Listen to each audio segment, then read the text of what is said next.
comienzo, si podemos respetar los horarios de la convocatoria. Bueno, miren, primero que nada, esto va a ser grabado para poder después, porque bueno, hay muchos compañeros, compañeras que están laburando a esta hora, y aparte de esa forma, poder colgarlo en la página, y al colgarlo en la página, que pueda ser usado como material de consulta permanente. La idea es que esta metodología la podamos usar con otros materiales. Un proceso de curso permanente que vamos a ir dictando para preparar la etapa que viene, que es una etapa claramente de mucha lucha, de mucha intervención de la docencia. Bueno, largamos. Una cosa importante.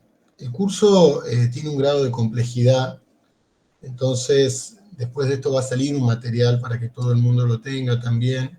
Ahí vamos a mandar cerca del final, porque lo estamos armando acá con Marí, un drive para que todo el mundo se pueda anotar y le mandamos el material, que es un compendio de todo lo que vamos a debatir acá. Entonces eso es importante. Después mandamos el drive.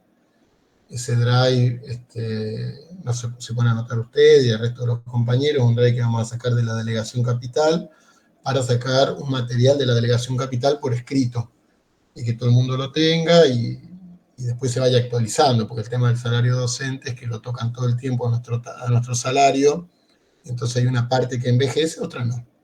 ¿Sí? Primero que nada, este curso estaba preparado para los docentes privados, donde el salario tiene una complejidad que no tiene el de los docentes públicos. Sin embargo, la mayor parte de la exposición la vamos a hacer sobre salario, sobre un recibo de sueldo potencial, que tiene la misma estructura, o debería tener la misma estructura, y si no la tiene, hay que ponerse en alerta, de los docentes privados. O sea, vamos a usar un salario formulado, desarrollado por el gobierno provincial, y cuando ustedes vayan cada uno a su recibo de sueldo, tiene que tener la misma estructura, con un diseño distinto, porque obviamente laburan con programas distintos, pero es exactamente lo mismo. Y lo otro que es importante, que esto va a ser un curso donde vamos a debatir particularidades. Entonces, si acá hay un compañero o una compañera que tiene alguna duda sobre si le están liquidando bien o no le están liquidando bien el sueldo, nosotros, ahí fíjate, Mari, a ver, larga la placa 1, nosotros en la Secretaría de Privada somos un grupo de compañeros, de compañeras. Usted está la mayoría al tanto de que la Delegación Capital funciona con grupos de trabajo, en primer lugar, porque es el compromiso que tenemos, porque entendemos que colectivamente como hay que laburar, y aparte porque la inmensa mayoría de las secretarías no tienen licencia gremial. Entonces, esta primera placa que ven ustedes, donde estoy yo, está el Noé, está Carlos, está Daniel, está Florencia, está Marcelo, está Zenón, está Iván, está Rosa, está Pedro y está Laura. Son compañeros, para los compañeros que se hayan conectado, que sean de privada, son compañeros de consulta permanente. Ustedes esto lo van a ver en todos los materiales de la Secretaría de Privada, porque nos permite, a pesar de que todos estemos laburando en las escuelas con la cantidad de horas que tenemos, la gran mayoría sobrecargados de horas para llegar a fin de mes, como todos los que seguramente se han conectado, para que sobre un trabajo colectivo todo el mundo pueda entender que el sindicato está presente, por más que el secretario gremial, o sea, Noé y yo, los secretarios gremiales que han sido parte de la lista, pero hoy son compañeros que le integran junto con otros compañeros más, siempre tengan algún compañero. Dos particularidades. Si después del curso o durante el curso entendemos que tenemos un problema de liquidación del salario, ahí fíjense que vamos a dejar el teléfono de Carlos y Rosa, que también están en la placa, que son compañeros a los que les tienen que mandar el recibo de sueldo para ver si está bien liquidado o hay una irregularidad o hay un fraude laboral. Esto para los privados es muy común. Entonces, ustedes mándenle el recibo de sueldo, nosotros lo avisamos, Si hace falta, lo elevamos a Junta Central, y si no, lo resolvemos nosotros mismos, y si hay que intervenir, intervenimos en el colegio. Exista o no exista delegado en ese colegio. Y si hay compañeros que son de la gestión estatal, de colegios de gestión estatal, está el teléfono de Graciela Wells, que es una secretaria adjunta, con la que podemos tratar integralmente el problema. Desde si no nos han cargado el MAP, hoy hay una situación muy crítica alrededor de ese punto. De hecho, el día lunes vamos a movilizar, por eso tenemos 2.800 MAP sin cargar. Y desde compañeros que han empezado a trabajar y no le han cargado el MAP, hasta compañeros que entienden que le están liquidando mal el sueldo, ¿sí? Entonces, hoy vamos a tener un debate en términos generales sobre el problema salarial, pero si hay que resolver algo en términos particulares, se conectan con Rosa o se conectan con Graciela. Bueno, nosotros el problema del salario le damos mucha importancia y vamos a ir a una lucha salarial. Ustedes sabrán que nosotros tuvimos un plenario ayer. Cualquiera que entre a la página de UPC va a ver que hay un observatorio salarial. En ese observatorio salarial van a ver que nosotros hemos hecho un estudio pormenorizado de la composición de nuestro salario. Pero para empezar este debate, nosotros tendríamos que entender qué es nuestro salario. Como dijo un compañero nuestro, y lo dice siempre, y no se cansa de repetirlo, para nosotros el salario es todo, ¿sí? Para nosotros el salario, y esto está establecido por ley, no es una ocurrencia, para los trabajadores es el sostenimiento económico, social y cultural de una persona que vive de su trabajo, se alimenta y tiene una carga familiar que también desarrolla esa vida. Si nosotros tenemos un salario en malas condiciones, o sea, un salario deteriorado, el conjunto de la vida de los trabajadores se deteriora. O sea, no hay nada que se puede eximir de esto. Esto es importante, ahí a ver si podemos poner el cuadro 2. Esto es muy importante porque es tan importante el salario que está protegido por nuestra Constitución, el artículo 14, en primer lugar, que expresa que cualquier forma de trabajo tiene que gozar de mucha protección, pero particularmente el salario tiene que tener la protección de ser una retribución justa, tiene que gozar un salario mínimo, o sea que nadie puede tener menos que un salario que sirva para vivir y que tenga la movilidad ascendente que tiene cualquier economía, particularmente por inflación, y que esa remuneración tiene que ser la misma por la misma tarea que se desarrolla. Esta segunda parte me interesaría que la tengamos muy en cuenta porque ahora lo vamos a ver. Y hay una segunda parte también que dice este artículo, que si una empresa aumenta sus ganancias, también el trabajador tiene que aumentar su salario. Esto no solamente sirve para los empleados provinciales, que siempre que hay crisis nos reducen el salario, pero cuando hay superávit no nos mejoran el salario. Y lo mismo pasa con las empresas privadas, o sea, las escuelas privadas, que no tienen un salario acorde a la situación de la escuela. Tenemos escuelas que en algún momento fueron escuelas muy chiquititas, después se transformaron en grandes empresas y sin embargo los docentes siguen cobrando el mismo salario. Este artículo 14 bis hay que tener en cuenta que no es un 14 bis salido de un grupo de intelectuales de la ley. Es un artículo que se incorpora a nuestra Constitución en 1957 con la famosa dictadura esta llamada fusiladora, donde un proceso enorme de huelgas hizo que el gobierno tenga que incorporarlo. Y después, en 1949, quedó establecido dentro de la Constitución. Esto es importantísimo porque aún en momentos de dictadura militar, muy adversas para la clase obrera, los trabajadores lograron incorporar el problema del salario y la defensa del salario en la ley. Después hay muchas leyes menores o tratados internacionales que también preservan exactamente el mismo carácter. O sea que un trabajador con su salario coma, se vista, pueda recrearse culturalmente, pueda tomarse vacaciones, pueda cubrir su vida social y pueda cubrir la salud suya y de sus hijos. Esto hay que remarcarlo porque históricamente nosotros, nuestro sindicato, particularmente la oposición dentro del sindicato y hoy UPC Capital, ha peleado por un salario mínimo que tenga estas características, un salario mínimo igual a la canasta familiar. Tengámoslo en cuenta esto, lo vamos a dejar un ratito en suspenso, porque es un planteo que ha desaparecido. Hoy las grandes huelgas, y particularmente los procesos de lucha del año pasado, del anteaño pasado y el de este año, es por no ser pobre. O sea que los trabajadores hemos bajado el planteo para ir a lucha salarial de un salario mínimo igual a la canasta familiar y lo hemos colocado en no seamos pobres. Y ahora vamos a vamos a ir a una parte donde vamos a ir derribando mitos, ¿sí? Entonces, el primer mito es si nosotros siempre fuimos pobres.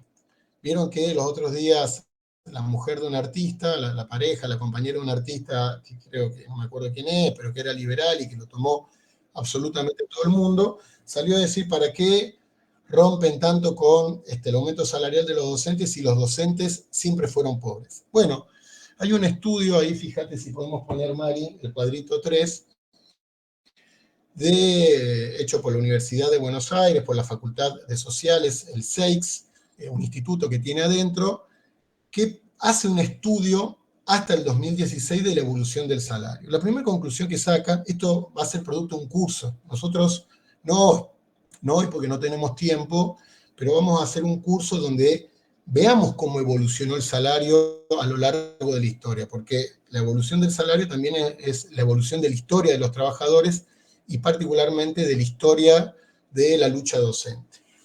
En 1914, el primer dato que larga es que las directoras y maestras cobraban un 163% más que cualquier asalariado urbano. En su gran mayoría no registrado, porque la mayor parte del salario no estaba registrado, pero por ejemplo, la relación entre un recolector de basura, un chofer de colectivo y un municipal era que una maestra ganaba 163% de veces más. En la actualidad esa relación es inversa. Una maestra cobra un 168% menos que el salario de un chofer de colectivo, y si nos vamos a los recolectores de basura y a los trabajadores municipales, esta brecha es más grande. Entonces, este es un gran dato. Los docentes no siempre fuimos pobres. En el 33, donde van a ver ustedes que está el pico de nuestro bienestar salarial, el salario de una maestra era de 210 y 320 pesos.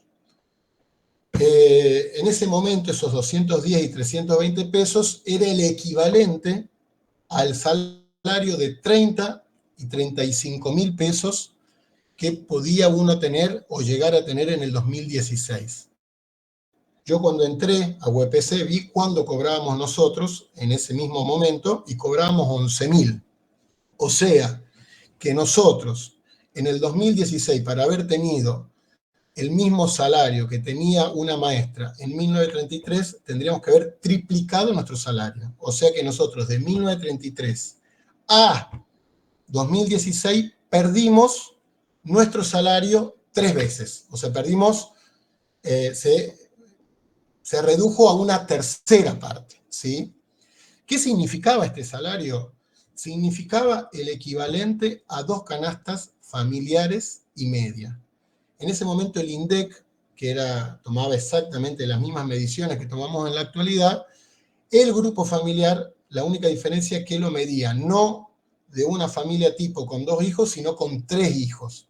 En aquel momento la canasta familiar a moneda nacional era 127, lo cual era un equivalente a 12.986 pesos. O sea, recordemos que nosotros en 2016 cobrábamos 11.000 pesos, la canasta familiar estaba a 12.986, pero la maestra cobraba 35.000.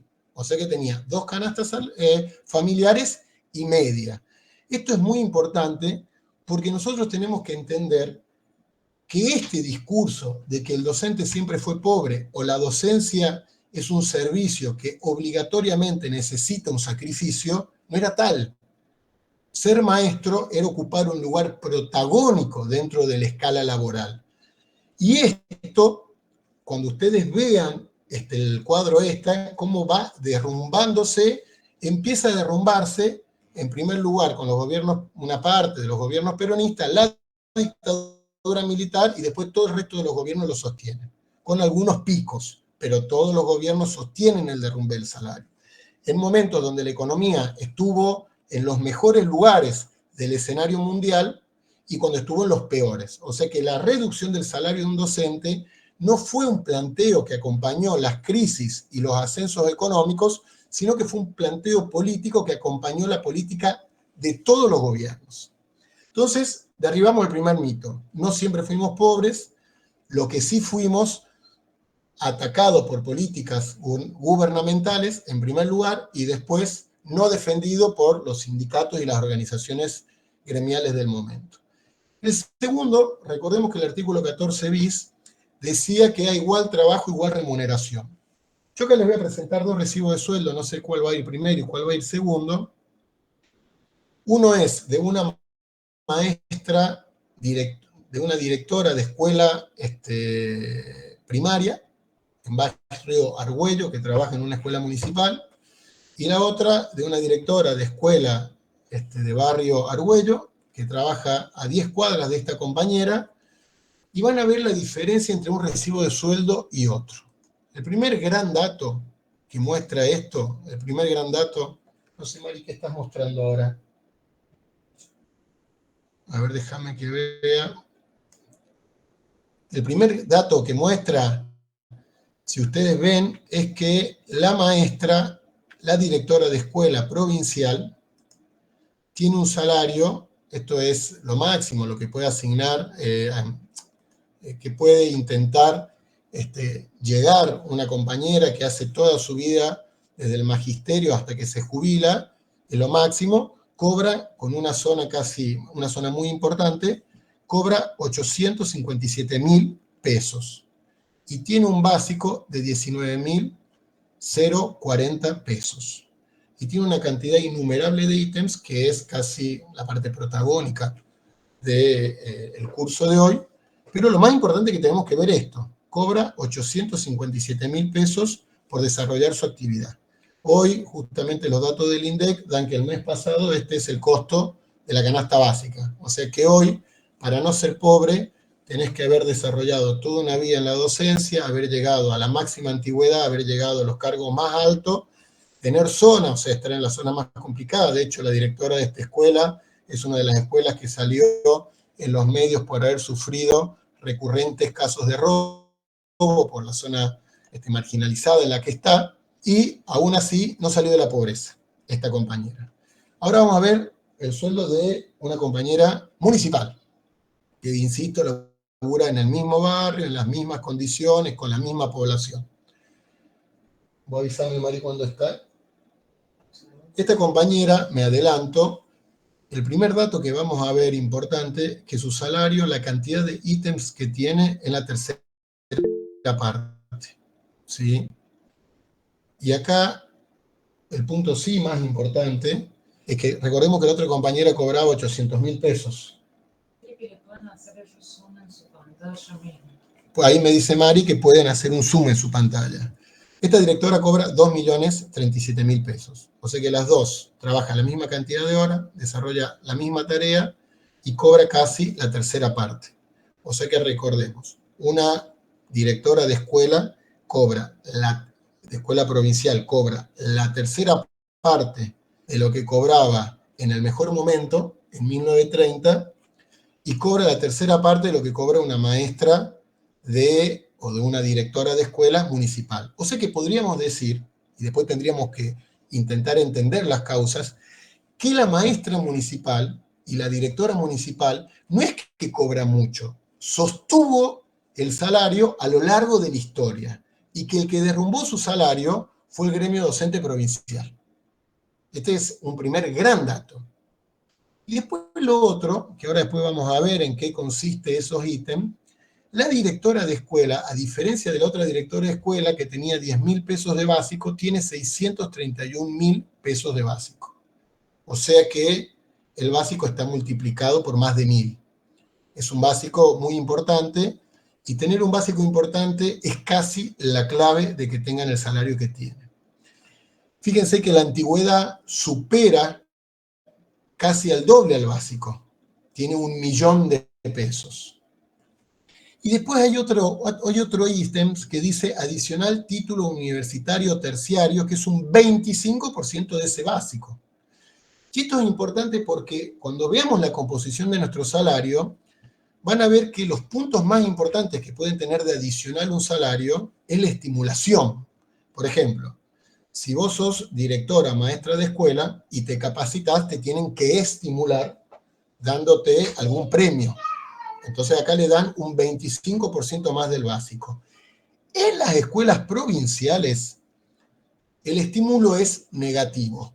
Y sobre todo esto lo tienen que tener en cuenta los docentes de media, que le reformaron el estatuto, y que si no se capacitan, no pueden titularizar, o las y los docentes de primaria, que para capacitarse tienen que trabajar gratis. Acá tenemos lo contrario. La capacitación es un premio. Lo mismo que es un premio, por ejemplo, trabajar en distintas condiciones, que también tiene un ítem que se los paga, que para nosotros es la famosa bonificación por zona, que no significa absolutamente nada del salario, y que acá es casi la tercera parte del básico, ¿sí? Entonces, es un salario que está con un básico alto, por lo cual significa que con su antigüedad puede hasta más que duplicar el salario. En cambio, la directora de escuela primaria de la provincia nunca va a llegar a duplicar su salario, ¿sí? Y aparte, cuando llegue al máximo nivel de su salario, después va a ser como esos juegos de la vida, que va a llegar un casillero que es la jubilación y la va a hacer retroceder 60 puntos para atrás. En este caso, duplica y mucho más su salario, y tiene un estímulo permanente para trabajar, para perfeccionarse y para irse a zonas desfavorables. Y ese estímulo no es un estímulo negativo, o sea que si no lo haces, yo lo que hago es te desarrollo una penalidad, sino por el contrario, si lo haces, tenés plus, un plus salarial de estas características y un plus salarial de la otra característica. Esto es muy importante porque hay una fuerte campaña, muy fuerte por parte del gobierno, de plantear en primer lugar que siempre fuimos pobres y que nuestro salario es el salario que se puede. Ahora, nosotros somos una provincia con una caja enormemente superior a la de la municipalidad, y la municipalidad tiene las 2/3 partes de nuestro salario que nosotros no nos están pagando. Entonces acá seguramente ya ustedes van a estar sacando una primera conclusión, que el problema no son las finanzas, porque hemos visto que cuando sube y bajan las finanzas de una provincia, el salario se mantiene, que el problema no es la situación actual, porque estamos viendo que conviven dos salarios, ¿sí? Algunos ya deben tener un primer indicio de que seguramente uno tiene un gremio que luchó y defendió más por el salario que por el otro, lo cual es un indicio que nosotros queremos sacar, y esta conclusión queremos colocarla sobre la mesa. Y el tercer indicio, que es un indicio que también nos interesa colocar a nosotros, que la composición del salario es central. No es lo mismo tener un básico sobre el que recaen todos los ítems que tener un básico que casi insignificante y no tiene ninguna influencia sobre el salario. Y el último índice que queremos sacar es que nosotros, dentro del salario, podemos pelear por distintos ítems que mejore y estimule la labor docente, que es lo contrario que está haciendo la provincia. Van a ver ahora que nos quieren meter un presentismo.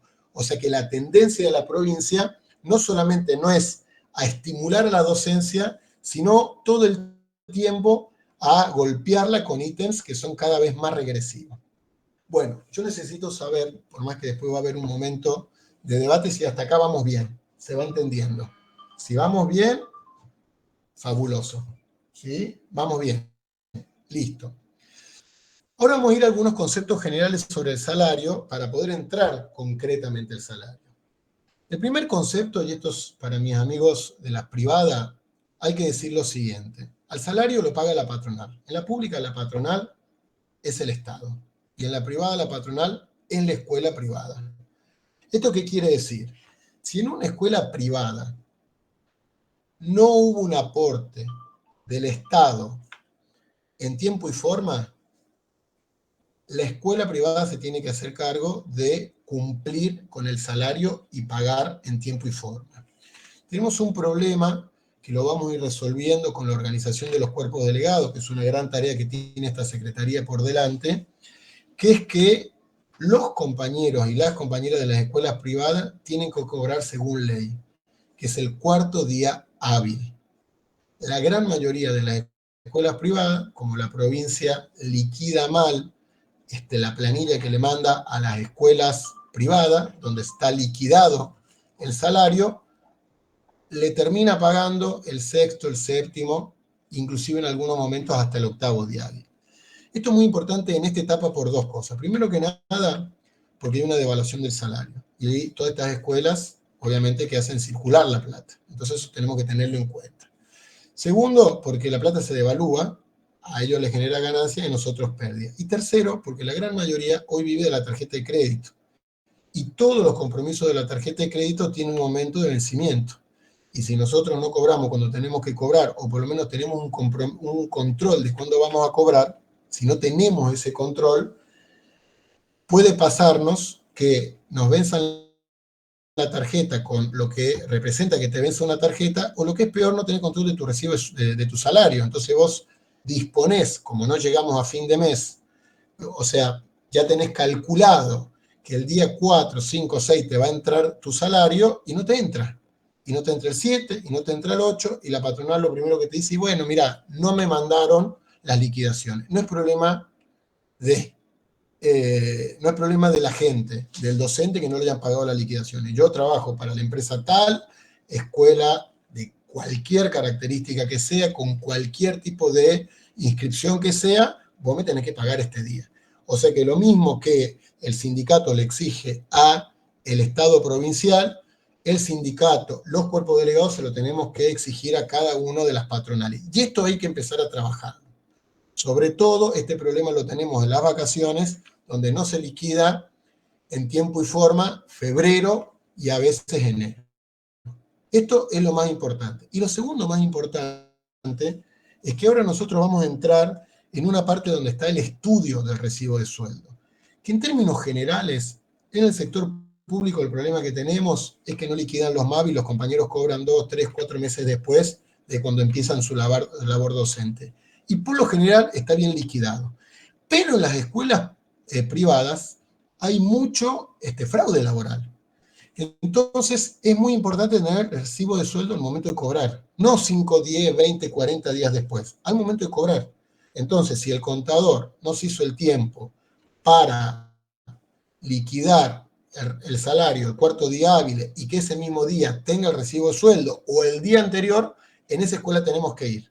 Primero porque muy posiblemente tengamos un problema con el contador, que tenga que aceitar sus tiempos y darle prioridad a esto, que es lo prioritario de lo prioritario. Recordemos que dijimos que el salario es lo más importante de todo. Y después porque después, detrás de esto, puede haber un fraude a la hora de pagar. Y la mejor forma de esconder esos fraudes es no dándole a los trabajadores un recibo de sueldo claro, donde pueda revisar lo que le ingresó. Porque el recibo, cuando te lo dan 5 o 6 días después, vos ya gastaste la plata, se complica ya tener un control, entonces nosotros tenemos que exigir el recibo de sueldo junto con la paga cuando corresponde. Esto para los privados es central. Igual yo ya dije, hemos dejado el teléfono de Carlos y de Rosa por si tienen alguna duda alrededor del recibo de sueldo, y hemos dejado el teléfono de Graciela para si tenemos alguna duda o no estamos cobrando o no está entrando el MAP, para que puedan llevar eso adelante en las escuelas públicas. Dicho esto, hablemos del salario, la parte más importante. El salario está conformado principalmente por un básico, que en el caso nuestro, ahora vamos a ver, es un desastre, más sumas adicionales y bonificaciones, ¿sí? Y sobre este básico, estos adicionales y estas bonificaciones, se aplican las deducciones, algunas de las cuales son obligatorias, como el aporte a la jubilación, al APRO, la enfermedad catastrófica, el seguro de vida, y un par de deducciones que nos acaban de aplicar a partir de diciembre, con el que inauguró el nuevo gobierno provincial, su gestión, frente a la cartera, entre los trabajadores de empleos públicos, y otras que no son obligatorias, como por ejemplo la cuota de afiliación a UPC, ¿sí? Todo esto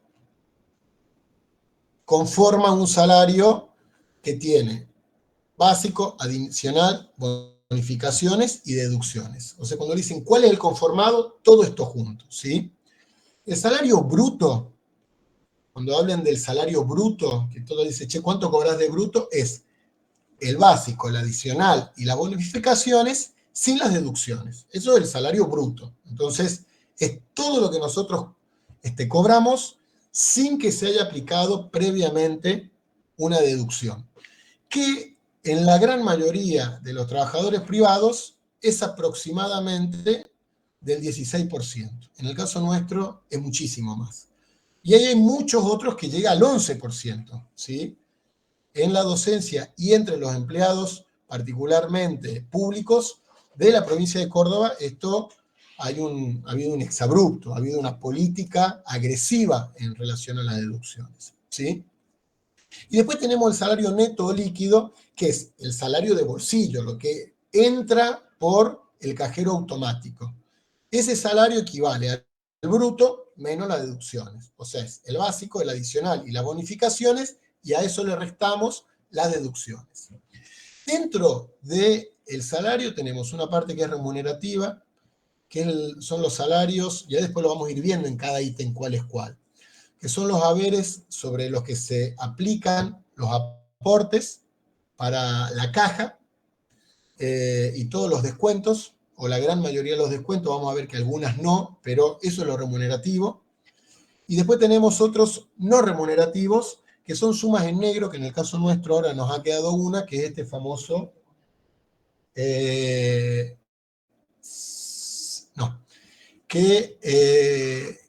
esta parte de los haberes no remunerativos, discúlpenme que me desconcentré ahí, los no remunerativos es particularmente el incentivo docente, que es una suma negro, o sea que no bonifica, pero tampoco tiene descuentos. Después está las sumas bonificables. Las sumas bonificables, en el caso del salario que yo les mostré de los municipales, son la gran mayoría, que son esas sumas que se aplican, que tienen beneficio, son las mejores sumas. Ahí está el básico, ¿sí? Y hay otras sumas bonificables, porque sobre esa suma se aplica la antigüedad y la zona. Esto es muy importante porque para la Constitución y para la ley, el salario que sirve para vivir es el básico. O sea, que es lo que vos cobrás apenas iniciás. De ahí en adelante, la Constitución y la legislación que gira alrededor de la vida laboral entiende que vos vas sufriendo un deterioro. En primer lugar, por los años frente al aula o frente al lugar de trabajo que te toque, o por laburar en zonas desfavorables o en condiciones desfavorables. Entonces, las bonificaciones son parte del salario, pero son un plus salarial, por eso se te paga, ¿sí? Entonces, que todas las sumas no sean bonificables significa que el Estado no se está haciendo cargo de un deterioro que vos tenés por tener una X cantidad de tiempo frente a una misma rutina laboral o en zonas que cada vez para la docencia son más amplias, donde las condiciones afectan tu salud. En el caso nuestro, particularmente nuestra salud mental. Ahí salió un informe hace unos 6, 7 años atrás, en La Voz del Interior, que dice que en Córdoba el salario, el trabajo con mayor deterioro físico y psicológico que existe después del chofer de colectivo es el del docente, lo cual ya plantea que tendría que ser declarado un trabajo insalubre. Y no solamente no es declarado insalubre, sino que tampoco es remunerado. En el caso de los choferes, sí tiene una remuneración y sí aparte tiene un punto que atiende el problema, que es que ellos laburan en vez de 8 horas, 7, y se jubilan a los 55 años con 20 años de servicio. En el caso nuestro es un régimen especial porque nos jubilamos a los 57 y 60, pero no es un régimen que termina de aplicar el planteo de la insalubridad, tal cual insalubridad lo establece. Esto es importante tenerlo en cuenta porque nosotros sobre este punto tenemos que trabajar, porque el trabajo docente cada vez es más insalubre y el planteo del gobierno cada vez va a profundizar esa insalubridad. Por ejemplo, con el cierre de cursos, apunta a que cada vez le demos clase a mayor cantidad de chicos por aula, las condiciones edilicias, el aumento de la pobreza, amontonar en un mismo lugar chicos con algún grado de desarrollo, con chicos con otro tipo de desarrollo, la heterogeneidad y la complejidad de la situación social que se está viviendo, no solamente en las zonas más vulnerables, sino también en las zonas menos vulnerables, que aumenta la agresión, la droga, todo ese complejo de condiciones laborales tendrían que tener por parte del Estado algún tipo de bonificación y van a ver que la gran mayoría del salario que nosotros cobramos no tiene bonificación. Y después están las sumas no bonificables, que sobre estas no se aplica ningún tipo de bonificación, o sea que la cobramos todo, no importa la antigüedad o la zona donde laburemos. Estas son las que más han crecido en los últimos tiempos, ¿sí? Después ahora vamos, fíjate la placa 7, y esto es muy importante principalmente para las compañeras y los compañeros de privado. Yo ya dije varias veces que este curso había sido hecho principalmente para privados, pero no se preocupen porque va a servir para todo. Este es un recibo de sueldo y esta es la información mínima que tiene que tener un recibo de sueldo. Este es un recibo de sueldo de un docente de media. ¿Qué tiene que tener sí o sí? Y sobre todo tengamos en cuenta las compañeras y los compañeros de privado. Lo primero, bueno, está toda la información nuestra en el primer renglón. Y en el segundo renglón, lo que... Ah, bueno, esperamos un segundito. Aprovecho, tomo un mate. Chicos, chicas, ¿se va entendiendo? Es muy importante. Quiero decir que no veo la pantalla, pero si se va entendiendo, fabuloso. Perfecto.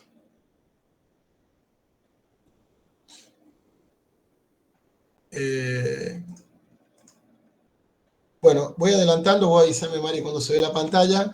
Es muy importante porque en el caso de los privados, la liquidación suele ser de forma irregular, compleja, y por eso es muy importante que si se quedan con alguna duda, no lo vamos a poder charlar acá para poder cumplir con el tiempo que nosotros establecimos, pero sí que lo manden a la Secretaría. Me lo pueden mandar a mí, se lo pueden mandar a Rosa, se lo pueden mandar a Carlos.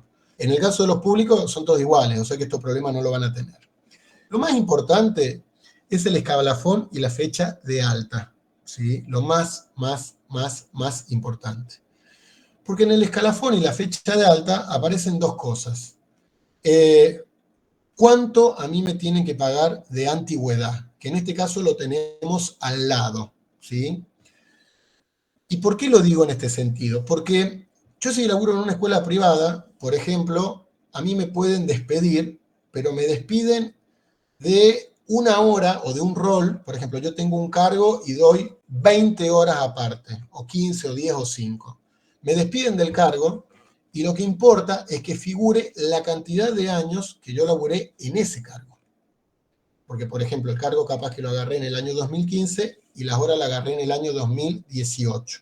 Y muchas veces las escuelas ponen la fecha de alta de el que tiene menos antigüedad. Entonces, cuando te van a despedir, bueno, recibo de sueldo, no figura realmente cuando entraste a trabajar. Y después lo otro, que cuando vos entras a la docencia, hay muchas escuelas que toman la antigüedad no sobre la base de tu antigüedad, sino sobre la base de la antigüedad en el lugar de trabajo. Y vos, como trabajás sobre la base, y esto después lo vamos a ver en varios cursos que vamos a hacer para privado principalmente, que es el sector más desprotegido, donde menos se discuten los derechos, porque dentro de todo en las escuelas públicas estos debates son debates cotidianos, por lo menos en las escuelas de capital y la zona periférica capital. Esto en el interior también tenemos estos problemas, en el interior, digo, en el resto de los departamentos. Pero estos tres puntos son centrales. ¿Cuándo empecé con el cargo? ¿Qué antigüedad tengo? Y el escalafón mío. Esto es central. Y después lo otro, ¿qué es lo que me están liquidando? Porque en las escuelas privadas suele haber una malversación del cargo para el que trabajo. Por ejemplo, tengo una que en vez de trabajar 4 horas, trabaja 6 horas o trabaja 8 horas. Entonces, ¿qué hace? Tengo una secretaria docente de primaria que le corresponde 5 horas de trabajo, pero como le hacen laburar 2 horas más, esas 2 horas se las pagan de cualquier forma.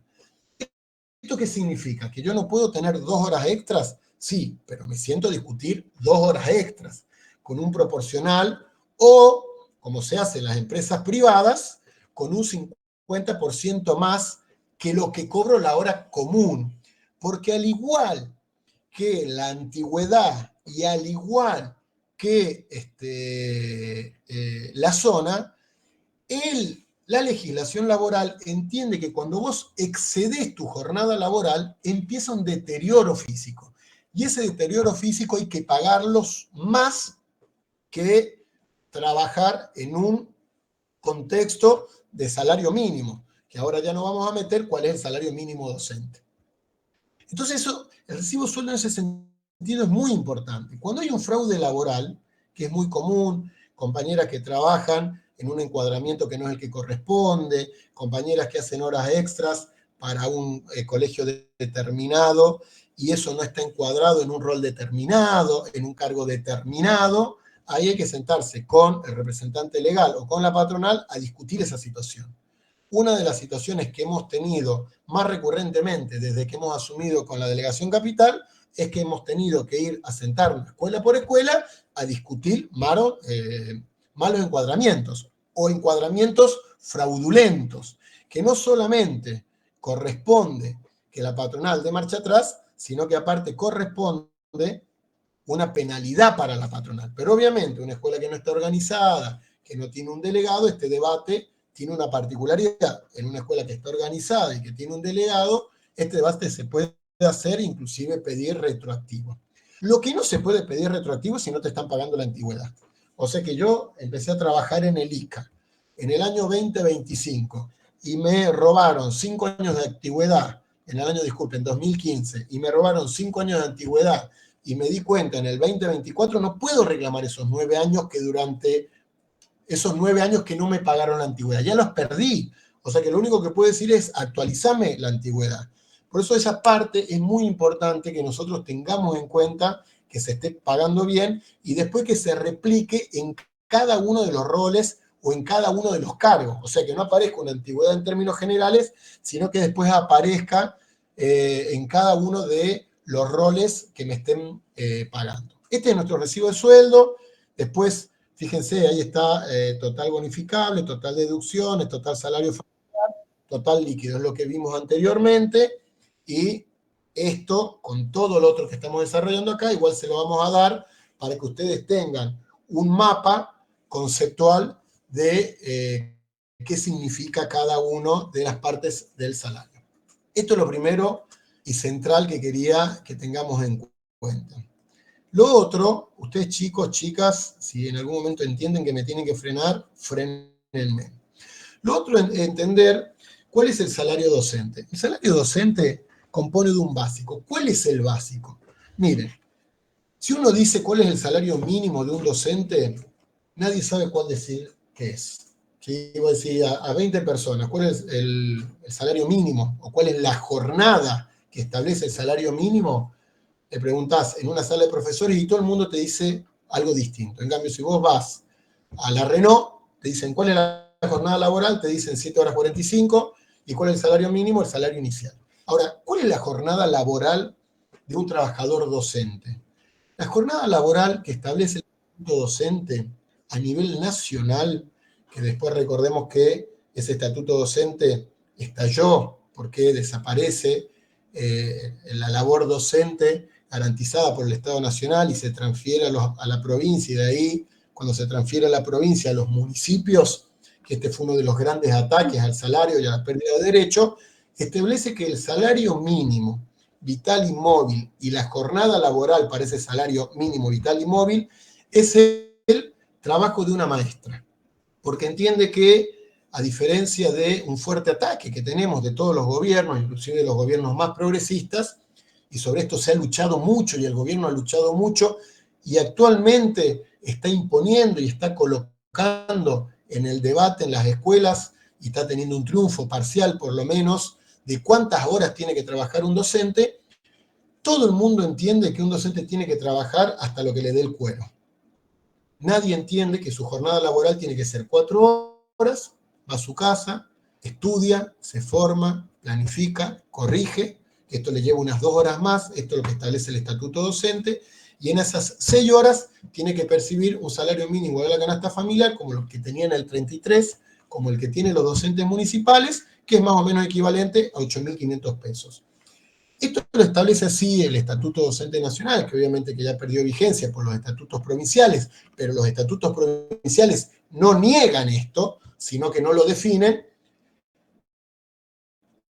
Esto plantea que garantiza, sobre esto vamos a hablar, la historia del Estatuto Docente de Córdoba y particularmente dónde viene, garantiza la educación pública, por un lado, de calidad, y garantiza que la docente, en ese momento la inmensa mayoría de maestras, puedan cumplir su labor dentro del aula y cumplir su labor doméstica. Y formarse. Entonces entendían que esas 3 tareas centrales, si no se desarrollaban, eran imposible que se desarrollara un proceso pedagógico. Lo cual es real. O sea, cualquier persona tiene que desarrollar su vida doméstica, llevar adelante su familia, tiene que capacitarse y tiene que tener una cantidad de horas concretas para poder planificar, corregir y volver al aula, ¿sí? Todo eso estaba establecido así, científicamente establecido así e impuesto por la lucha docente. Pero inclusive en este caso podría decirles que ni siquiera había tanta lucha docente. Estaba planteado en términos legales, científicos, y estaba sostenido sobre la base de la necesidad de que la educación pública realmente genere un salto de calidad en la vida diaria de la humanidad o de la sociedad. Entonces, cuando uno le preguntan por qué la educación ha caído tanto, y particularmente por qué ha caído tanto en la Argentina, y nosotros podríamos decir en Córdoba, acá está uno de los principales factores, que es que la superexplotación de la labor docente ha generado una sobrecarga laboral que ha terminado devaluando la tarea docente y por lo tanto alienando al docente, sobrecargándolo laboralmente, y cualquiera que mañana a las 7:30 de la mañana vaya a la escuela a laburar o vaya a la sala de profe, va a ver por lo general a un docente agobiado, roto, gastado, que si tiene 20 años de antigüedad está más desesperado que nadie por sacarse una carpeta, por pasar a tarea pasiva. Nosotros en el sindicato, una de las principales cosas que nos sorprendió, que el 80% de las compañeras y los compañeros que atendíamos eran compañeros que venían a plantear cuestiones alrededor del maltrato laboral, el desgaste laboral, la necesidad de sacarse una tarea pasiva, como uno de los planteos centrales. Entonces, defender la jornada laboral es un punto central, y defender esto que acabo de decir también es un punto central. Bueno, vamos a la composición del salario. Nosotros tenemos un salario básico, que la particularidad de ese salario básico es que es un salario muy bajo. Es la 4ª parte de nuestro salario. Por ejemplo, una maestra, que después todo el mundo que sea de media, que tenga un cargo, para poder hacerlo más ágil, puede ir a el simulador de UPC y ver su propia realidad, pero voy a usar el de la maestra porque es muy similar al del resto. Una maestra que cobra hoy 466.754 pesos tiene un básico de 111.622,31 pesos. O sea que el básico es la 4ª parte del salario docente. Y esto es muy importante tener en cuenta el desastre que significa, porque sobre ese básico está todo. No solamente el cálculo de la jubilación, lo que va a la obra social, sino sobre todas las cosas. Sobre eso se aplica la zona, y sobre eso se aplica la zona, que es una bonificación muy importante, y la más importante de todas las bonificaciones, que es la antigüedad. Por eso una maestra con 100% de antigüedad, o como tenemos nosotros 140, no es que cobre un 140% más. Una maestra que tiene la máxima de las antigüedades, como mucho va a tener un 70% de su aumento salarial. Llega apenas, en algunos casos, por algunas situaciones particulares, puede llegar al 80%, que siempre nosotros lo que decimos, igual gira alrededor del 70 o menos, ¿no? Pero doy estos casos por si alguien ve que tiene un poco más. Que lo nuestro es el eterno retorno, es circular, porque nosotros empezamos a trabajar gratis, después de trabajar gratis las maestras empiezan a cobrar, dejan 30 años, sus mejores 30 años en el aula, aumentan un 70% el salario que tenían apenas empezó y se jubilan y vuelven a tener el mismo salario que cuando empezaron. ¿Se entiende? Ahora menos con este ajuste. O sea que este punto es muy fuerte. Nuestro planteo desde la capital es que el salario tiene que ser una composición de un salario básico, que si bien hoy estamos discutiendo que ese salario básico sea que esté por encima de la pobreza, el planteo estratégico nuestro es que ese básico sea igual al costo de la canasta familiar, como establece la Constitución, como tenían históricamente las maestras, y como tiene planteado actualmente nuestros vecinos municipales, ¿está? Entonces este punto es central. A esto apuntamos. Nosotros decimos, bueno, al servicio de quién está el sindicato. Está al servicio principalmente, sobre todas las cosas, de esta tarea. ¿Cómo se compone nuestro básico? Se compone por puntos. Ahí fíjate, está el sueldo 7. El punto es lo que compone todos los salarios. Absolutamente todos los salarios básicos. Que tiene un valor monetario. Cada cargo que tiene del escalafón docente, que es enorme el escalafón nuestro, por más que hay algunos que ya hayan desaparecido, se definen por la cantidad de puntos que tienen. Por ejemplo, una maestra de grado tiene 1.278 puntos. En el caso de los MEP, también tiene la misma cantidad. El preceptor tiene 1.065 puntos. La hora cátedra tiene 79 puntos cada uno. Las 30 horas cátedras tienen 2.370 puntos. La hora de superior, que es la mejor hora pagada, es 99. Entonces vean la diferencia. La hora cátedra de media es 79 y la hora de superior es 99. Entonces, si uno quiere sacar cuánto tiene de básico, es fácil. Como el punto hoy sale 87,34 pesos, multiplico 87,34 por, en el caso de la maestra, 1.278 y automáticamente me va a dar mi salario básico, que es 1.100,622 pesos. Y cada uno de esos conformados hacen el salario básico. El sector que menos básico tiene es la directora y los cargos jerárquicos dentro del establecimiento educativo, no los cargos superiores de supervisor. Y tiene que ver, esto después vamos a tener un curso solamente para ellos, porque mientras menos básico tenés y más ítems tenés, también hay más manipulación de tu salario, ¿sí? Entonces, esto es importante tenerlo en cuenta. Al básico se suman bonificaciones y adicionales, que es para lograr el conformado, ¿sí? Esto es lo que habíamos visto, que tienen sus deducciones.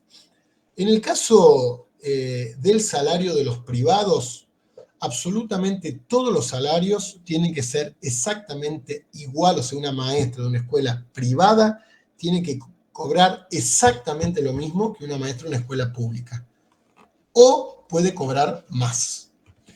¿Por qué? Porque recuerden que arriba yo les había dicho que los trabajadores tenemos derecho a un salario mínimo, vital y móvil, o sea, que nos sirva para vivir, que tenga una movilidad, o sea, que si hay una inflación del 10, nuestra inflación sea del 10, pero aparte de participar de las ganancias. ¿Esto qué quiere decir? Que yo en una empresa, en una escuela tal, por ejemplo en el colegio alemán, si veo que el colegio alemán han aumentado las cuotas, nosotros podemos sentarnos a discutir que queremos un aumento del salario, por encima del trabajador de la escuela pública, ¿sí? Después vamos a ver que en las escuelas públicas también podemos ir a negociar un salario diferenciado.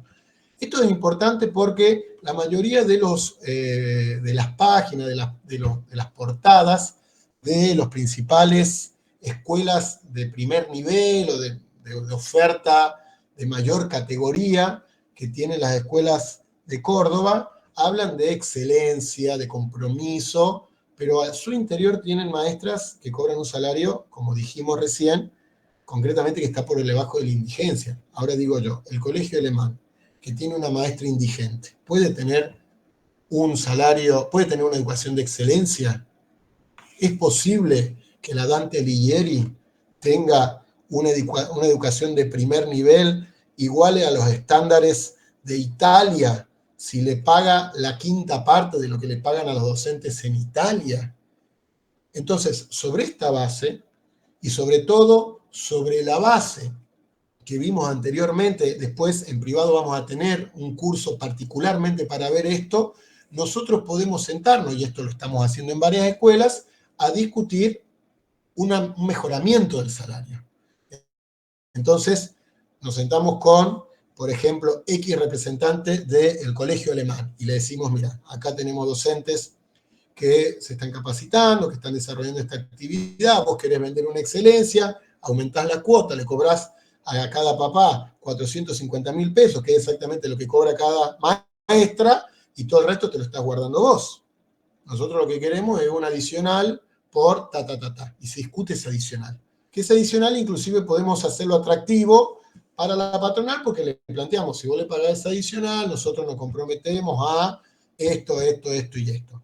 No más tareas, sino puede ser inclusive algún tipo de labor docente en el caso de que haga falta, o por el contrario, se puede plantear un adicional, porque todas estas escuelas quedan medio lejos, para poder tener un comedor en el lugar de trabajo, para poder garantizar en el caso de las compañeras que son madres solteras y sostenes de familia, para las compañeras que tienen que pagar una guardería para su hija o su hijo. Hay una enorme abanico de posibilidades para discutir mejoras salariales en todos estos lugares. Y hay que ponerlas en práctica, porque donde las estamos poniendo en práctica nos está yendo bien. Y acá aparece nuevamente el planteo que hice al principio, de que nosotros hemos armado un equipo de 10 compañeros en este grupo de trabajo, porque la tarea era organizar las escuelas privadas, porque en las escuelas privadas es uno de los lugares menos organizados, de hecho es el 10% de las movilizaciones y de las actividades sindicales, solamente el 10% es UPC, solamente el 10% son de escuelas privadas, a pesar de que las escuelas privadas representan el 35% de la matrícula de Córdoba. O sea que imagínense que tenemos una desorganización y una falta de reconocimiento de derecho en la inmensa mayoría de las escuelas privadas. Y en esas escuelas privadas donde tenemos delegados, también la situación suele ser de mayor desconocimiento de derecho que en las escuelas públicas. O sea que nosotros no solamente tenemos que ir a plantear en esas escuelas la organización, sino que sobre todas las cosas lo que tenemos que ir a plantear en esas escuelas, y esto es recontra remil importante, mejorar las condiciones y también las condiciones salariales. Bueno, esto es un paréntesis para las escuelas privadas. Vamos a ver qué son las bonificaciones. Acá veamos el cuadro 7. Nosotros, insisto, ahí vamos a pasar un drive para que todo el mundo se anote, después todo esto lo pasamos, ¿sí? Nosotros la primera bonificación que tenemos es la bonificación por antigüedad, ¿sí? Que es una bonificación que se paga de 0 a 4 años un 15%, a los 5 años un 30%, a los 7 un 40%, a los 10 años un 50%, a los 12 un 60%, a los 15 un 70%, a los 17 un 80%, a los 20 años un 100%, 22 un 110%, así hasta los 30 que se paga un 150%. Sobre las sumas bonificables, no sobre todas las sumas. Por eso cuando yo empiezo a trabajar y concluyo mis 30 años de servicio, no tengo un 150% más de salario, ¿sí? Esto es lo primero que tengo como bonificación en términos positivos, que está ajustado a ley y que este ítem sería casi el único que tendría que existir con este que les voy a decir ahora. El resto de los ítems tendrían que desaparecer. O sea, si no están, los 3 ítems que tendrían que tener nuestro salario es básico, antigüedad y zona. La segunda bonificación es por zona. Tengo zona A, que no tengo ninguna bonificación, zona B, que tengo un 20, zona C, que tengo un 40, zona D, que tengo un 60, zona E, que tengo un 80, zona F, que tiene un 100, y zona E, que tiene un 150. ¿Dónde se consigue esta zona? Esta zona, si acá hay delegados y delegadas, es la única forma que tenemos los delegados por fuera de la paritaria para ir a pelear una paritaria por escuela. La cartilla sobre la que se discute la zona está vetusta. porque decía calles no asfaltadas, que no llega al colectivo, que tienen tales características. Eso ya no existe. La gran mayoría de las escuelas tienen, la gran mayoría, quiero retractarme, una importante cantidad de escuelas tiene asfalto, la gran mayoría tiene transporte público. Entonces, sobre esos dos ítems te plantean, no necesitas zona. Pero no aparece ahora en las zonas toda la situación de, por ejemplo, tenemos escuela en zona roja para la policía, pero no es zona para nosotros, que trabajamos con un grado de vulnerabilidad absoluta y no repercute en con poblaciones muy conflictivas, con muchos problemas y no repercute en zona. Todo lo contrario, que te meten 40 alumnos, 35 por curso, es un ataque. Entonces, esta zona nosotros tenemos que ir a pelearla. Tenemos que ir a pelear en todas las escuelas que nosotros entendamos que hay zona, hay que ir a pelear zona. O sea, si bien vamos a pelear por tener gas, por tener ventiladores, por tener aire acondicionado, por tener calefacción, donde no están todas estas condiciones, mientras tanto tenemos que pelear zona. Si no tenemos condiciones pedagógicas para poder desarrollar la labor docente, peleamos zona. Esto también es algo que hay que ponerse en contacto con el sindicato, porque es un aumento, de hecho. O sea, yo puedo haber negociado con el gobierno un 20% de aumento salarial, pero recompongo un poco más peleando en mi escuela la zona. ¿Está entregando el gobierno zona? No está entregando, porque tampoco nadie la ha peleado. La hemos empezado a pelear nosotros ahora. Pero todas las escuelas que entiendan que tienen una zona que no corresponde, que le han bajado la zona, directamente no tiene zona, se tiene que poner a organizar la zona. ¿Sí? Bueno, y acá vienen los adicionales. La zona, la parte más compleja. Miren, todo esto sería la parte final. Se han dado cuenta que voy rápido, muy rápido. Porque bueno, tiene varias partes del salario, pero yo entiendo que es la parte que a ustedes más les va a importar. Esta parte de los adicionales, en términos generales, es informativa, compañeros y compañeras, y solamente sirve para que ustedes entiendan cómo está compuesto nuestro salario. Por lo general, se suele pagar bien, ¿sí? Salvo en las escuelas privadas. Entonces, prestemos atención, sobre todo en las escuelas privadas, porque en las escuelas públicas no suele haber problema de cómo se paga estos adicionales. El primer adicional que ustedes van a ver en su recibo de sueldo es el ítem 110-220, que es adicional por función docente. Esto integra 5 ítems anteriores, que es el adicional remunerativo, el nuevo adicional remunerativo docente, el adicional remunerativo docente, el suplemento o bonificación por capacitación docente y la bonificación compensatoria remunerativa. Esta última se estableció en el 2022. Como ven, son remunerativos. Sobre esto no hay ningún tipo de impacto, ni en la zona, ni hay ningún tipo de impacto en la antigüedad. Después tenemos otro ítem, que es un ítem complicado, que es el ítem estado docente, que es el 117.730, que representa el 40% del básico del cargo de una maestra de grado o 15 horas cátedras de media. Esto se pierde cuando alguien lo pasa al régimen de empleo público.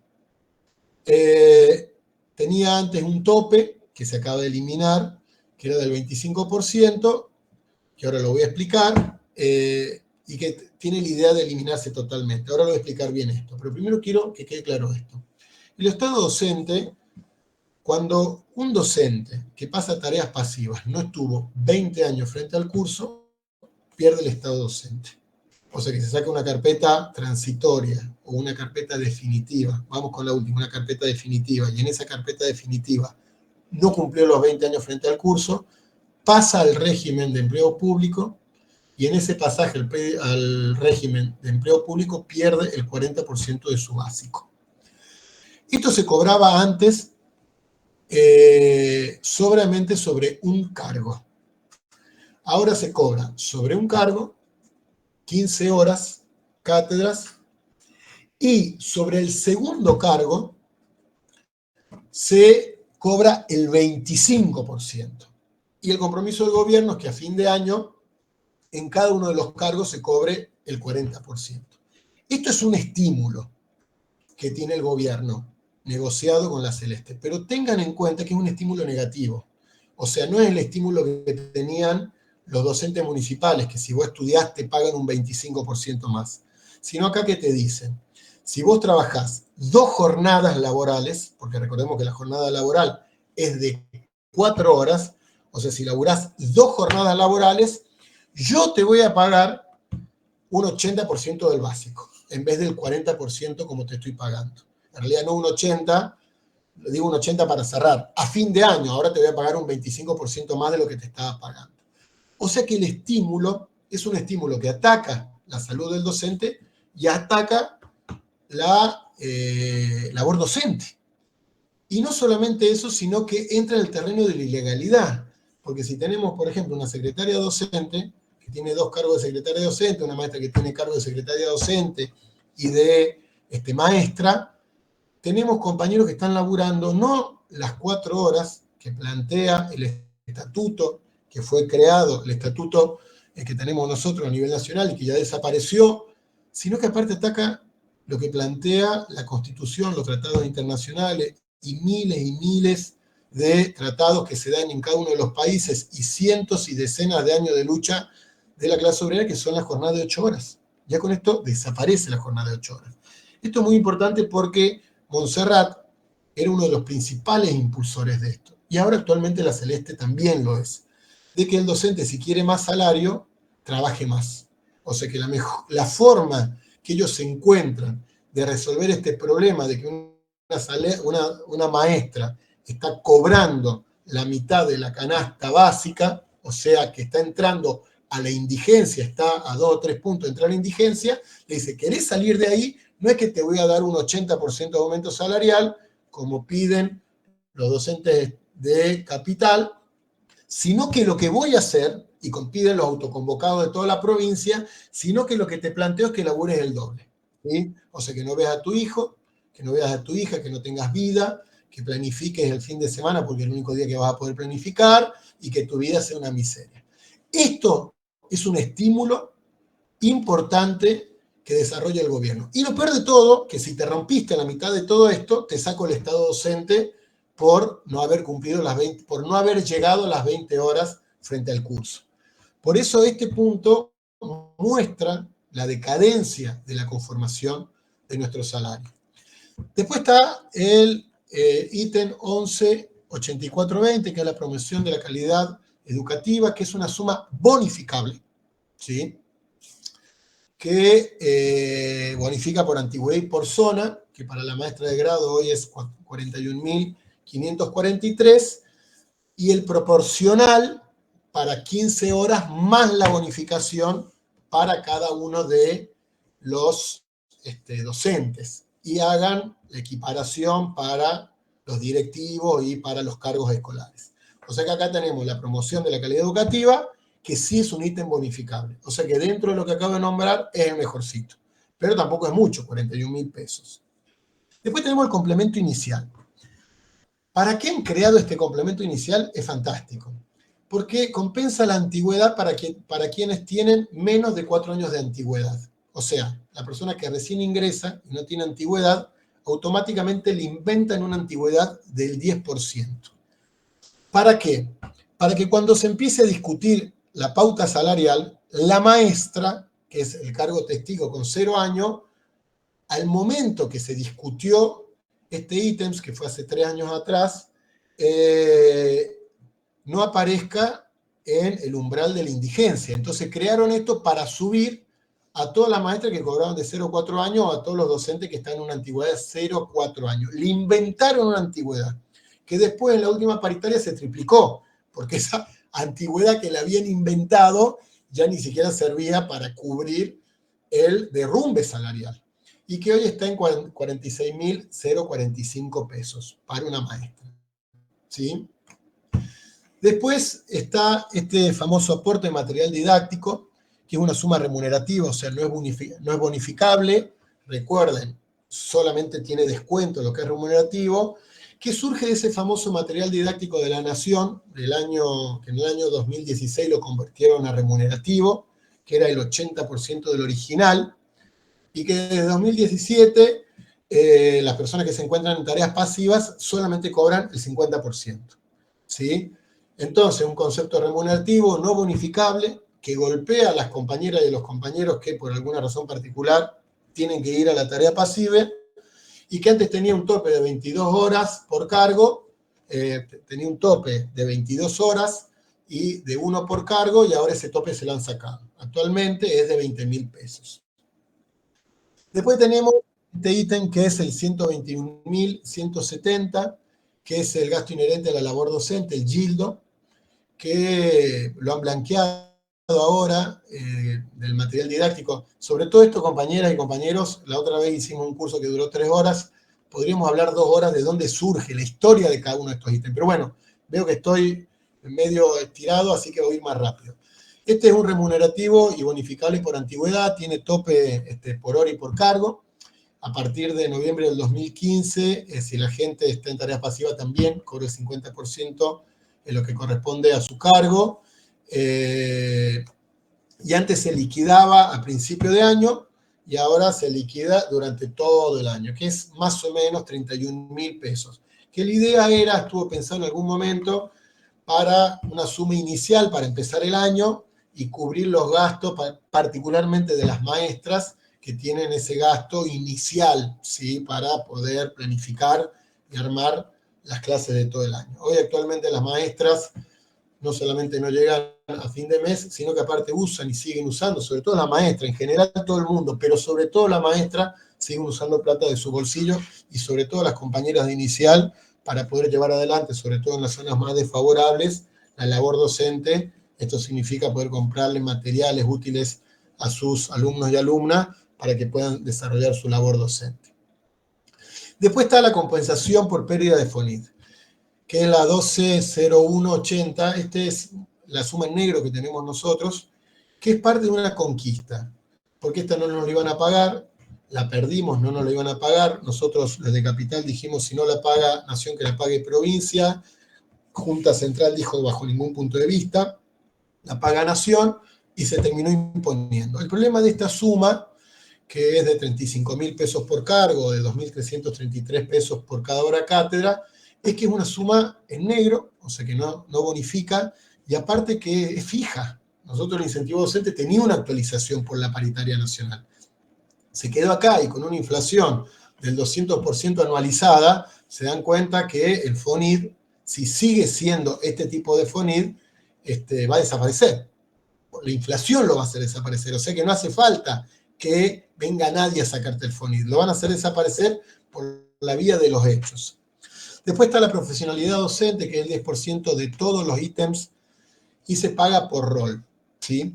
Este es el peor de todos los ítems y es un ítem creado por nuestro nuevo gobernador, que es un presentismo que está suspendido, que también es un triunfo que lo haya suspendido, pero que plantea lo siguiente, que si vos faltás o vos no te capacitás, el gobierno te puede sacar hasta el 10% de todos los ítems. Un presentismo.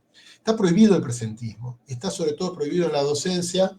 En Mendoza existía, existe, y en Córdoba también existió, lo sacaron, pero lo más importante de esto es que tuvimos casos de compañeras que se sacó el ítems porque había compañeras que iban a trabajar embarazadas y sobre esa base hubo 2 partos prematuros, uno con la muerte del bebé, y automáticamente generó una crisis que lo tuvieron que sacar. El gobierno, como entiende que va a aplicar un ajuste, a pesar de que tiene un superávit y ha establecido un ajuste sobre el salario docente, entiende que tiene 2 caminos. Uno es aplicarlo e intentar negociar con los gremios para que se aplique, pero hay una rebelión tan grande que supera los gremios, y la otra es ir a sacudir docente por docente. Entonces está esto, la lucha lo ha hecho que se suspenda de la misma forma que hasta ahora han suspendido los descuentos por día de paro. Hasta ahora. Y después está el 119560, que es este famoso adicional a cuenta de futuros aumentos, donde acá se aplica el 4,5% que lo cobramos 2 veces, la última en abril, que es este famoso 4,5% en relación a enero, que este también fue un triunfo de la lucha. Son triunfos pequeños, pero muestran un pequeño ensayo de lo que puede pasar o nosotros vamos a preparar para la próxima paritaria, que cuando uno se mantiene firme, inclusive un gobierno que viene con un planteo de ajuste muy poderoso, puede hacerlo retroceder. Este ítem es el famoso 4,5% respecto al salario de enero, por eso este mes creo que terminó siendo el 3,5%, y que el último se cobraron 2 veces, el último lo cobramos en abril, pero lo van a ver como 11,9550. A esto hay que agregarle el adicional de las asignaciones familiares, que no sé si lo puede subir, que, bueno, es un chiste, porque en algún momento la asignación familiar cumplía un rol positivo, como lo cumple esto que acabo de decir yo, por la capacitación, por tener hijos, por una X cantidad que son ítems positivos, pero que ahora es un chiste. Por ejemplo, ahí se lo va a subir, igual están en la página de UPC, ustedes lo pueden consultar. No lo tengo por acá, pero no quiero demorarme ahí. Total, inclusive está en la página de ANSES, está en la página del gobierno, está en la página de UPC, pero se paga 4.000 pesos por hijo en estado en escolaridad, y te lo dejan de pagar, inclusive teniendo salario de pobreza. Es miserable, en algún momento jugaba un rol protagónico dentro del salario, ya no lo juega. Estos son todos los ítems. Verán que la gran mayoría tiene una carga negativa, la gran mayoría no son bonificables, la gran mayoría son remunerativos y por lo tanto tienen descuentos y no aplican en términos positivos sobre el desgaste por docente. Y después, para tener en cuenta, acabamos de tener nuevamente una suma en negro escondido detrás del incentivo docente que paga la provincia. Después están las deducciones. Las deducciones es la segunda parte. Cuando uno ve el salario, está en la parte derecha. Es que este gobierno inauguró con importantes deducciones. De hecho, ahora vamos a ver, tenemos las deducciones tienen la suerte de actualizarse por inflación, no así nuestro salario. Ellos sí han tenido la suerte. Entonces, dentro de las deducciones, que nosotros estamos a favor de la deducción, o sea, de que una parte de nuestro salario vaya para la jubilación, para la PROS, otro vaya para un seguro de vida. Pero bueno, nosotros hoy, toda esa deducción no solamente no es positiva, porque no tenemos el control de la caja que la están destruyendo, de la PROS que lo están destruyendo, y el seguro de vida, cualquiera que lo haya usado, es irrisorio. Pero vamos a ver qué deducciones tenemos. La primera deducción, la más importante, es el aporte personal jubilatorio. Se establece en un 18% sobre todos los conceptos remunerativos, que eso se establecía en un 18%, y cuando empezaron a armonizar lo bajaron al 11%. Luego de una paritaria que estableció la UPC, previo a entrar a la pandemia, donde la razón por la que empezaron a bajar los aportes previsionales que nosotros teníamos, el gobierno empezó a preparar el masazo de la reforma previsional a 10694. Esto es importante porque nosotros supuestamente aportábamos 7 puntos más que lo que va por ley, porque ese 7 puntos iba a una caja compensatoria que un día, entre las frases célebres como el que depositó dólares tendrá dólares, del 2001, apareció la frase célebre que le preguntaron ¿dónde está el 7% a Giordano? Y él respondió, ha desaparecido. Este 7% era el que garantizaba que nuestra caja de jubilaciones pueda pagar el 82% móvil, con la ley 8024. Nosotros en un momento tuvimos un régimen jubilatorio, hay compañeros actualmente que lo tienen digo porque se jubilaron con ese régimen, que cuando te jubilabas con más plata que la que tenías en actividad, ¿sí? Eso te jubilabas con el 89% y más todavía. Entonces, eso desapareció ese régimen, porque ahora nos estamos jubilando con un promedio del 60%, y la plata que pusimos de más durante muchos años, obviamente los compañeros con más antigüedad pusieron más años, con los que tienen menos antigüedad, y ha desaparecido. Entonces, actualmente es el 1% y se traduce en las jubilaciones miserables que tenemos. Lo que sí, este gobierno acaba de crear algo que ustedes van a ver que dice aporte obligatorio, inciso E, artículo 9, L, 10.724, que es un 2% de los haberes remunerativos. O sea que le sumó a ese 11% que le había sacado un 7, le volvió a poner un 2. Acá también hubo un pequeño triunfo, porque este 11% antes iba dentro del inciso anterior.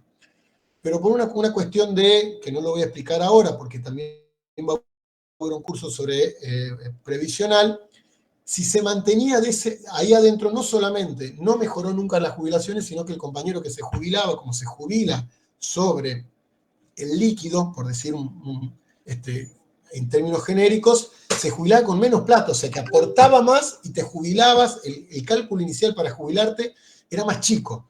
Entonces estuvo obligado a separarlo en dos partes. Entonces ese 12%, o sea que nosotros, desde que Yallora es gobierno, aportamos 2% más a la caja, a pesar de cobrar menos. Después está el APROS, que tiene es el 66030, que antes aportábamos 4,5, y el gobierno provincial entendió que por el fabuloso servicio que brinda había que subirle un punto más. Y ahora aportamos el 5,5. ¿Qué plantea el gobierno? El gobierno plantea que como hay una fuerte devaluación, se ha depreciado la moneda, y hay una parte importante de los insumos que se consumen en dólares, hay que aportar eso. El problema es que la caja del APROS no tiene nadie control. Los docentes tenemos una persona metida ahí, que ustedes no la conocen, yo tampoco, nadie la conoce, que no juega ningún rol protagónico, los empleados públicos también tiene uno elegido por la conducción celeste de UPC y la otra por la conducción del CEP, ahora Castro, antes Pien, y que es una caja negra, ¿sí? Y que nosotros como delegación estamos desarrollando toda una campaña que ahora no lo vamos a discutir porque también vamos a hacer un curso sobre el problema del APROS. Pero el APROS se ha tomado la atribución de armar otro ítem que es el esperen, voy a ir un poquito más arriba. Sí, el FOSAET, resolución 4424, que es el descuento de una suma fija que según la cantidad de afiliados que tenés dentro de tu grupo familiar, que te descuenta una X cantidad, ¿sí?, de plata. O sea, si tenés 4, te descuenta una X cantidad, si tenés 3, una X cantidad, 2 o 1. Por eso, por este índice, por este ítems, es que hemos visto que han aparecido muchos compañeros que tienen familiares a cargo con un descuento sideral, ¿sí? Esto se descontó y después se devolvió. ¿Por qué se devolvió? Por la reacción que hubo. Pero lo más interesante es que este índice se actualiza por INDEC. Para que ustedes tengan una idea, nosotros toda la vida dijimos que nosotros nos actualizamos por un instituto que tiene la provincia de Córdoba, que saca un IPC, pero ese instituto, que es un instituto de estadística que la maneja el gobierno, es el que fija la evolución de la inflación. Nosotros siempre decimos, che, la persona que te paga no es la que te puede, no puede ser la que te fije la evolución. Siempre dijeron, no, tienen que ser ellos, son gente seria. Fue siempre un debate. Nosotros siempre decíamos que lo fije un ente que tenga un grado de autonomía. No, pero vos sabés que esta gente mide bárbaro la inflación. Bueno, teníamos tanta razón que al descuento se actualiza por el índice del IPC, no de Córdoba, sino del INDEC. Yo ya dije recién que dieron marcha atrás, pero dieron marcha atrás significa que está en suspensión, pero ese descuento actualizado por el IPC del INDEC sigue presente. Después tenemos otro gran robo, que es el Fondo de Enfermedades Catastróficas, el 660330, que se creó en el año 2005 y que es un aporte para la APROS que se calcula un mínimo del 3,5% del aporte realizado a la obra social antes y que ahora se actualiza con el INDEC, ¿sí? Acá tenemos la misma situación, nuestro salario se calcula con la mitad del IPC Córdoba y esto se calcula con la totalidad del índice del INDEC. La primera vez que tuvieron que actualizarlo, dieron con que tenían que actualizar un 43% del descuento. O sea, lo mismo que decíamos nosotros, y dijeron, no, imposible. Para el salario, ellos no lo aplicaron al salario, donde nos dieron la mitad de la inflación del IPC Córdoba, y aumentaron el INDEC, por el INDEC, este fondo de enfermedades catastróficos, que después tuvieron que dar marcha atrás, ¿sí? También por el proceso de movilización y sostener una actualización similar a la del salario. Pero la ley no la modificaron, ¿sí? O sea que está en suspenso. Es lo mismo que lo que pasa con esto que acabo de decir recién, de la profesionalidad docente, que está intacta la ley para aplicar cuando se tenga que aplicar, y el aporte obligatorio, este inciso E, artículo 9L 10724. Estos están ahí, que lo frenó la rebelión docente, la lucha, los paros que se hicieron a fin del año pasado, la movilización que hemos desarrollado nosotros, está ahí presente, están agazapados para en cualquier momento trabar cualquier tipo de aumento con un descuento mayor a lo del aumento. Y esto es importante que lo tengamos en cuenta porque nosotros tenemos una bomba de tiempo dentro del salario. O sea, tenemos un índice que va por detrás de la inflación para actualizar el salario y un índice que va por delante de la inflación de Córdoba, porque el IPC Córdoba siempre mide menos que el INDEC, que va mordiéndote el salario. O sea que el salario no solamente te lo muerde la inflación, sino que te lo muerde un cáncer que tenés metido ahí adentro, que son estos ítems, ¿sí?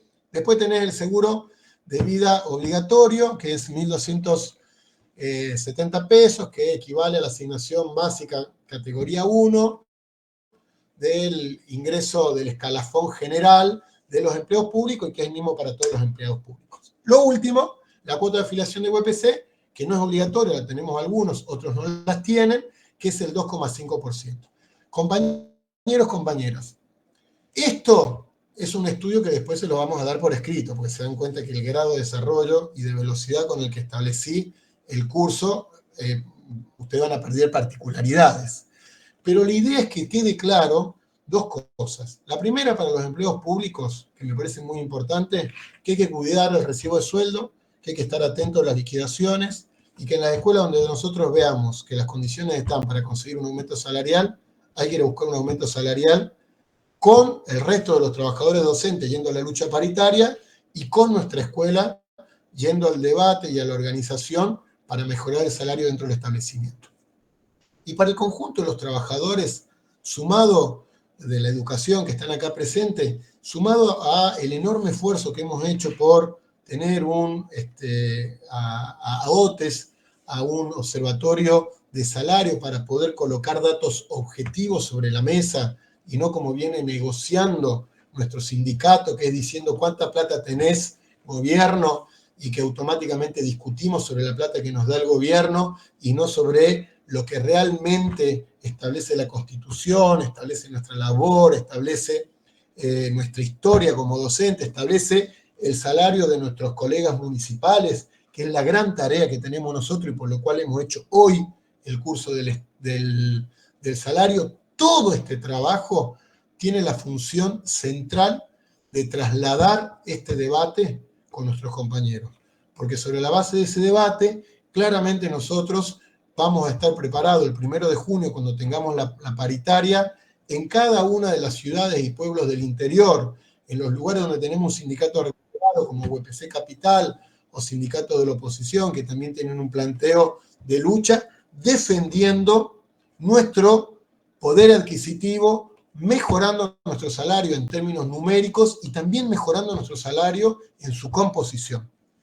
Entonces, bueno, con esto, sin garganta, termina esta primera exposición de la primera parte del salario, ¿sí?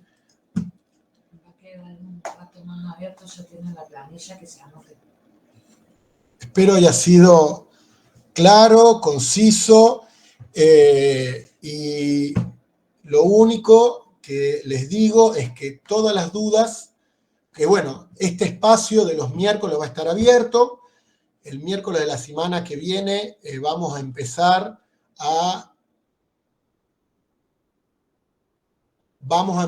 resolver algunas de las dudas. Miren, ya que están acá, lo que podemos hacer, ahí me piden que resuelva dos dudas. Lo del salario, el simulador UPC siempre aparece una suma de salario que luego, sí, es un estimativo. No está muy lejos del salario, es un estimativo. Muchas veces, cuando se da la propuesta salarial, se manipula las planillas y ¿cómo se llama? Y el simulador, muchas veces. Pero, compañeras, no es muy distinto a lo que parece ahí, ¿sí? No es muy distinto. Bueno, no, si no tenés descuento, no, bajo ningún punto de vista. Bajo ningún punto de vista, si no estás afiliada, no te tienen que descontar y estamos en contra de que le descuenten a los compañeros que no están afiliados, ¿sí? Veo que Carlos ha estado contestando y hay compañeros que han estado contestando. Bueno, ¿qué me decís, Mari? Que ya tienen la planilla, que se están anotando quienes parten en el Drive. Bien, ahí me dice Mari que tienen la planilla, que vayan anotándose. En esas planillas nosotros vamos a ir mandando en primer lugar el video para que lo compartan, en segundo lugar un cuadernillo que lo tengan ustedes para compartir y poder llevar adelante. Bueno, es la primera actividad de esta secretaría, no es la primera actividad pública que tenemos con el sindicato. No sé si ahí veo que está Noé, que también puede saludar. Está Carlitos Moreno, que también puede saludar.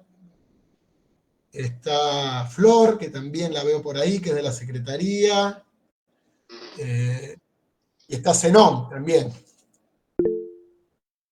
Hola, sí, yo soy Noé Silvestre, soy el suplente del Ale, acá en privados. Pareció muy, muy interesante el curso.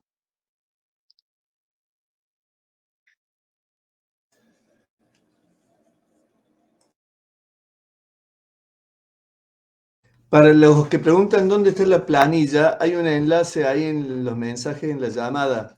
Si van un poco más arriba lo van a encontrar y ahí se pueden anotar.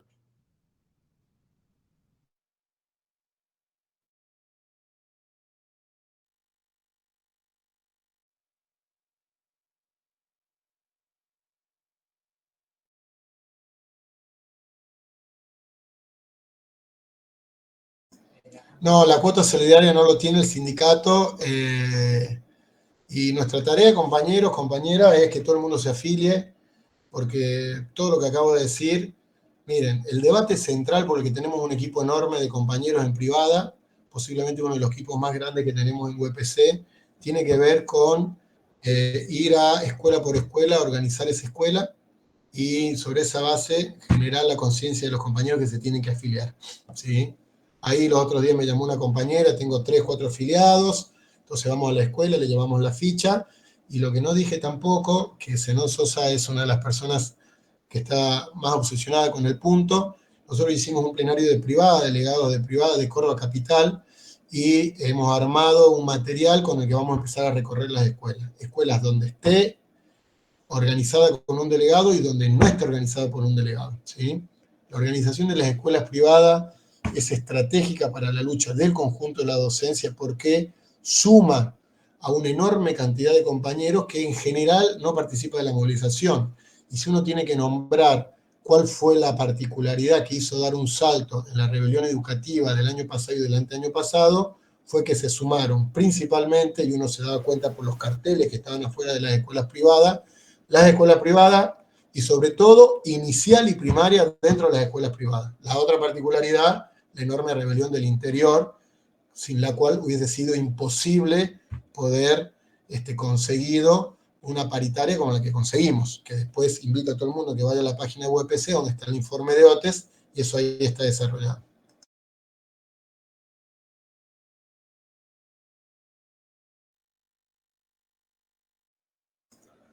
Bueno, Cumpa, yo me despido, espero que haya servido.